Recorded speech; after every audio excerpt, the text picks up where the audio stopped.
Delhi assembly का आज दूसरा दिन था इजलास का। हमारे साथ संजीव झा जी हैं। आज महिला सुरक्षा, विमेन सिक्योरिटी को लेकर के बहुत ज्यादा बातें हुई, कैसे देखते हैं? जरूरी मुद्दे हैं।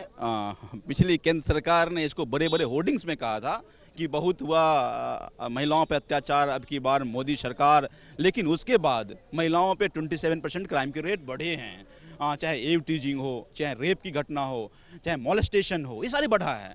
तो मुझे लगता है कि इस पे तो इसको बहुत मजबूती से इस मुद्दे को उठाना पड़ेगा और दिल्ली पुलिस को इसकी जिम्मेदारी लेनी पड़ेगी कि इस पे ठोस कार्रवाई हो।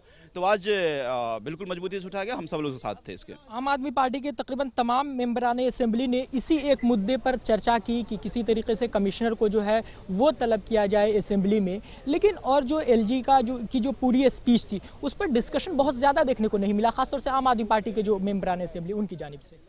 नहीं, सबने सेंस ऑफ हाउस था, ये सबने चर्चा की। दिल्ली पुलिस के रवैयों को लेकर, महिला सुरक्षा को लेकर, क्राइम के बढ़ते रेट को लेकर हम सबने मजबूती सवाल को उठाया है। तो मुझे ऐसा लगता है कि जो काम दिल्ली सरकार के दायरे में आता है उस पर बातें कम हुई। खासतौर से आम आदमी पार्टी के जितने एमएलए थे, ज्यादा जो सेंटर, जो कि चूंकि दिल्ली जो है वो सेंटर के तहत आता है, तो वहां पर ज्यादा बातें हुई हैं। नहीं, पूरी सरकार की ब्लूप्रिंट माननीय उपराज्यपाल साहब ने रख दिया था, उस पर चर्चा भी हो गई।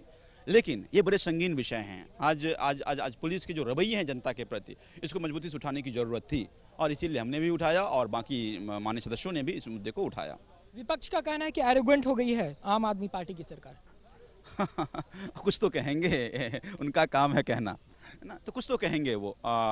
मुझे ऐसा लगता है कि दिल्ली की जनता ने हमें इसलिए चुनी है कि उनके मुद्दों को इस सदन में मजबूती से उठाया जाए। अब उनके साथ अत्याचार या उनके साथ दोहरा बर्ताव बर्दाश्त नहीं किया जाएगा।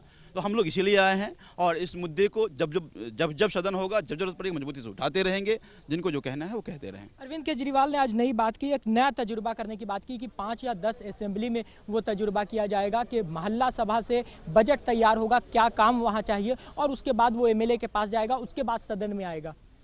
हाँ बिल्कुल, ये नया एक्सपेरिमेंट होगा। और देखिए, हम कहते हैं आज तक जो व्यवस्था थी, जनता और व्यवस्था के बीच में प्रतिनिधि दीवार बन गया था। हम कहते हैं जनता व्यवस्था आमने सामने होना चाहिए। इस तरह दिल्ली की जनता जो है वो दिल्ली को चलाएगी, ऐसा कहना है संजीव झा जी का। और जिस तरीके से आज सदन में महिला सुरक्षा को लेकर के हो या दूसरी खासतौर से पुलिस को लेकर के, दिल्ली पुलिस को लेकर के जिस तरीके से बातें हुई, कहीं ना कहीं मरकज पर जो निशाना साधना था आम आदमी पार्टी को और आम आदमी पार्टी के मेंबरान असेंबली को, उन्होंने सदन के जरिए जरूरी इस काम को किया है। कैमरा पर्सन सतीश के साथ अंजरुल्लाह, मुंसिफ टीवी, दिल्ली।